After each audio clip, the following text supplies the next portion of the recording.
All right, what is up, people? So today we have a special treat. I made blueberry coffee. The Keurig still isn't working, but I just took a bunch of these and I ripped the top off and poured them into the coffee maker because I was really craving the blueberry coffee. I haven't had this in like months, and blueberry is my favorite coffee. Of all the blueberry coffees I've ever had, Green Mountain is the best. Uh, Death Wish makes the second best, and this McCafe is the third best. There was one I had that I didn't like at all, but I don't remember that. So generally, all I do with the blueberry coffee, because it's so good, is a little bit of half and half. When I had the first half of this pot this morning, I put some of the Italian cream in it, just add a little bit of sweetness. Kind of makes it like a little blueberry Danish, a little breakfast tart. But we're just gonna rock the half and half. I need to get more synced. So I want to talk about something specific today, and now I'm really wishing I could still flip my phone camera around. But we'll worry about that later. I'm gonna do another video about that specifically. I might have a potential solution to my issues with this new phone, but we'll see. That's a video for another day. I was thinking of making that a video today, but we've had a new development. It's crazy how there's like no sweetness. I don't know if I put enough of those cups in. Without the sweet Italian cream in here, I barely taste the blueberry. I guess that's why this is my third favorite and not my top favorite. I'm gonna take you guys outside and show you something real quick. So today, what I really want to talk about is right to repair. I don't have enough hands. If I had more hands, it would be easier to repair things. But also, it would be easier to repair things if the fucking evil ass corporations didn't make it impossible. I guess Charlie's coming too. He's following me outside. Or he's not. Charlie, are you coming or no? All right, you can stay in. I'm closing the door. I don't want to let all the bugs in. So, oh, now he's coming. You asshole cat. Come on. All right. So, um, I just want to start with a little bit of a disclaimer. This is not my vehicle. A few years, well, I guess several years ago now, my my dad got a Mercedes, and I thought that was his midlife crisis car. I've got to set down the coffee. I don't have anywhere to set it down out here. That was not his midlife crisis car. This is his midlife crisis car. And it won't start right now. It needs a new battery. And I have never had so much difficulty changing a battery in my entire life. It shouldn't be all that hard, right? Because even though it's kind of a pain in the ass, it's right down in there. I can't point in the right direction. That gray thing right there. I got that cover off last night, but then I ran out of time. So all I really want to do is pull the battery out and replace it so it will start again. But I can't even figure out what battery I need. Why is there Taco Bell wrappers in my backyard? I haven't had Taco Bell in months. Who's fucking eating Taco Bell in my backyard, you assholes? Why didn't you share with me? Well, it gets really windy here. I'm sure it just blew down the street during trash day. But anyways, so I totally lost my train of thought, and now I'm hungry, and I just ate breakfast. I want one of those 5-layered beefy burritos. But yeah, right to repair. So my car was at least my favorite car I ever had. Not my most recent car. My most recent car was a 95 Toyota Camry. I'm going to leave that open because I got to come back out and work on it later. But let's go sit down for a bit and have a chat here about right to repair. So my most recent car was a 95 Camry, but my favorite car of all time was a 2001 Cadillac DeVille. It had that like kind of pearl white Cadillac color, and the I got it when a guy who I used to be friends with, the place I worked as a maintenance man, one of the residences, an older man, he passed away. I used to move the car for him during plowing and all kinds of things, and his sister sold it to me, and his name was Mr. Pearl. So because it was white, like the pearly white, the and his name was Mr. Pearl, I named the car Pearl in honor of him. And I love that car, but I'll tell you what, that was up until this point the most difficult car I have ever had to work on. I'm not a pro mechanic by any means, but I've always done simple maintenance myself, like replacing batteries, changing air filters, all that kind of stuff. Uh, but changing the battery on that car, I had the battery like literally explode once. It was just battery acid everywhere. We ended up having to take it to a shop to do that because that was a little bit beyond what I wanted to handle. But that car was such a pain in the ass. It was under the back seat in the passenger cabin. So I had to take out the whole back seat to even access the battery. And then once I did, I was like, oh yeah, this shit blew up.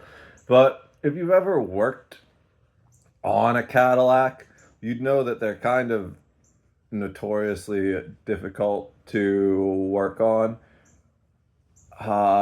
This Polaris Slingshot, even though it's like a fraction of the car, it's basically an adult go-kart, is the most asinine thing I've ever had to work on in my entire life.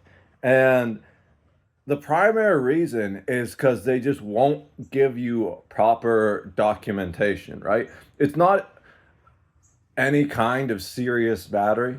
It's just like a motorcycle battery, but I can't figure out what fucking battery I need because they won't tell me. It is the most useless car manual I have ever seen in my life. They don't even have the part number. I don't understand what the point of having a car manual is if the car manual doesn't give you any useful information. You go into the battery section and it's just like in all caps, do not remove the battery. If you do, a black hole is going to form and consume the entire world unless you bring it into the Polaris dealership and let us fuck you up the ass with a money stick.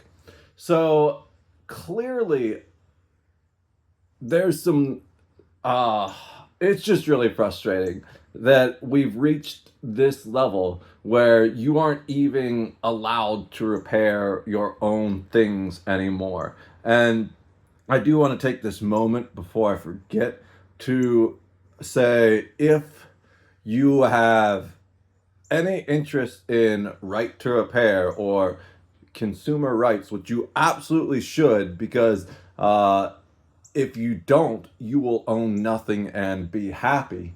You should check out Louis Rossmann. He is one of my favorite content creators. He has recently dedicated his entire life to consumer rights and right to repair. He does YouTube videos about it. He has created a whole consumer rights wiki. Absolutely check that man out. Give him your love and support. He did a lot of stuff recently about the whole payment processor with Visa and MasterCard and PayPal trying to fuck Steam with the money stick.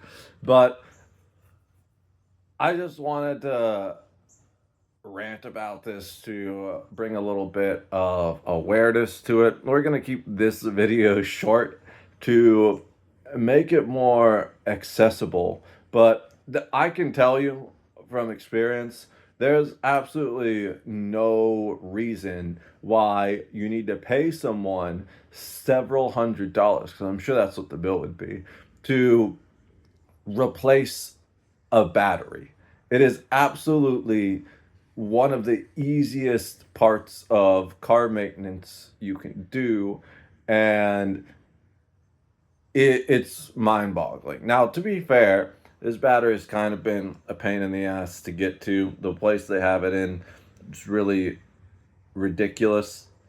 Uh, in the older models, it seemed to be easier. It was under a compartment in uh, behind the driver's side seat, but this is a 2021, so it is in that engine compartment, tucked under a shield, strapped into a thing, and it's just like, I think they put it there on purpose because too many people were, these are, apparently, I found out doing research on this, there's a whole like modding community for those slingshot half car, half motorcycle, adult tricycle things. And I think Polaris got mad that people weren't bringing them into the dealership to get the battery replaced. So they made the battery harder to replace. The most insane thing is that I can't even figure out what size of battery I need. It should just be in the manual. That's what I'm really upset about. It's like the fact that it won't tell me the part number in the manual is fucking mind-boggling. They do tell you the amps and the type of battery, or is the volts? I don't remember. The coffee hasn't kicked in yet. They tell you some of the basic stats of the battery, but if you know anything about car batteries, you can have several different types of batteries with similar stats, and really it's the dimensions that just change so they can like fit in the engine compartment or whatever. So I need to know the actual specific size of battery so I can send my dad the link so he can get the right one and I can finish repairing it for him. Not that it's like a serious repair. We're getting it started again so he can get it inspected because it sat and the battery went dead. And I have never had this much difficulty in my life doing something as simple as replacing a battery. I thought the Cadillac battery was bad, but once you got the seat off in the Cadillac, that wasn't too hard. There was plenty of room to work. It was really easy to figure out exactly what battery I need, but Polaris seems to treat this information like military secret documents. I wouldn't be surprised if the only way to find out what battery I need for this is to get invited to some signal chat or something. So, this is one of the projects for today, is to remove the battery and figure out what battery I need and then send my dad the link. I thought this would be done yesterday because I didn't expect that it would possibly be this difficult, especially because it's just a basic motorcycle battery on a car that's like a third of a car. I was like, this will be easier than any battery I've ever replaced before in my life, right? Because it's a fraction of a car, not even a whole car, but I couldn't have been more wrong. Um, as for what else we're doing, the floor is almost entirely painted. We got it like that section done last night. I just want to do some touch up. There's a few spots. It's not an even concrete floor, so there's like a few areas where the paint didn't sink in entirely and you can still see a little bit of the primer. So I want to do some touch up areas, and if I have enough paint, a second coat, just because I have the wrong type of paint for floor paint. Kind of like sent the wrong link when we were ordering it online, so it's latex paint and not an actual. You don't really want to use latex paint for floor paint because it doesn't hold up to wear and tear as much. It also takes like a month to fully cure. You should really use like an oil-based paint, or even some kind of epoxy if you have concrete. But sometimes you just gotta roll with what you got. It's one of those things where it looks infinitely better anyways, and I just gotta be careful for the first month that I don't walk on it or like drag shit across it. And then it's gonna last for a year or two probably, whereas if it were like a real oil-based paint, it would probably last for 10 years or 5 at least before I needed to repaint it. But I just want it done, you know. It's not worth the extra effort and time to get the right paint, because this is what we got, and sometimes you got to work with what you got, and it's decent quality paint, so it should hold up fine. It's not a high traffic area, right? It's just me and the cat here. If it were like some kind of commercial building, or I was throwing parties or something, absolutely would have been like, this paint ain't gonna cut it, but uh it's fine. I painted the studio with the same paint months ago, and it's holding up absolutely fine. I did touch up some part of the studio, like the connecting area, just because it's been long enough that there's going to be some discoloration. Kind of fell off when I hit that pit of depression for 2 months and stopped working on the house, but we're getting progress done now. So, rambling aside, all I really wanted to say is definitely going to be back to streaming this week. I was originally hoping to be back tomorrow, but there's more things I needed to do today than I anticipated. So, probably wrapping up others. I don't know.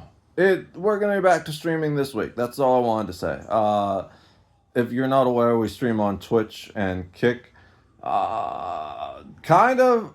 My following is significantly larger on Twitch. I used to do pretty well on there back in 2019 before I ran into all kinds of mental health issues and fell off. But uh, Kick doesn't have ads. And the number one thing that my Twitch viewers complain about is like, oh man, I missed that conversation because of an ad. I have the ads set to the bare minimum it will let me to keep the pre-roll ad off, which is, in my opinion, as a viewer, the most annoying ad. Like when I join one of my friends' streams, the last thing I want to do is just get insta-cucked by an ad. It's like, no, I want to pop in there and say hi, and then like we can wait 15 minutes for the ad break, and then I'll go make some coffee or something.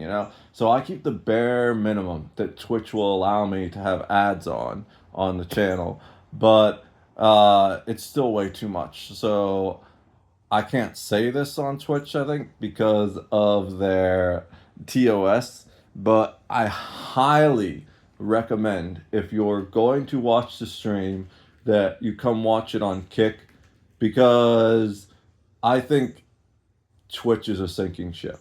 So I'm not going to be live today. I'm just throwing that out there. I've got too much random other work to do. And especially with the floor being wet again, I'm not really going to be able to get into the studio easily after I paint it.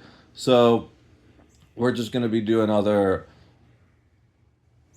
things around the house. I still need to mop the kitchen floor. But yeah, I'm done rambling. I will see you guys tomorrow probably. I'm getting better at doing these daily coffee videos again. So hopefully that's an indicator that I'm on my way back, you know? And I'm hoping to achieve greater heights than ever before. Got some projects I'm working on in the background, or at least in my head right now. But I'll see you guys on the other side. Cheers. I love you, and God bless.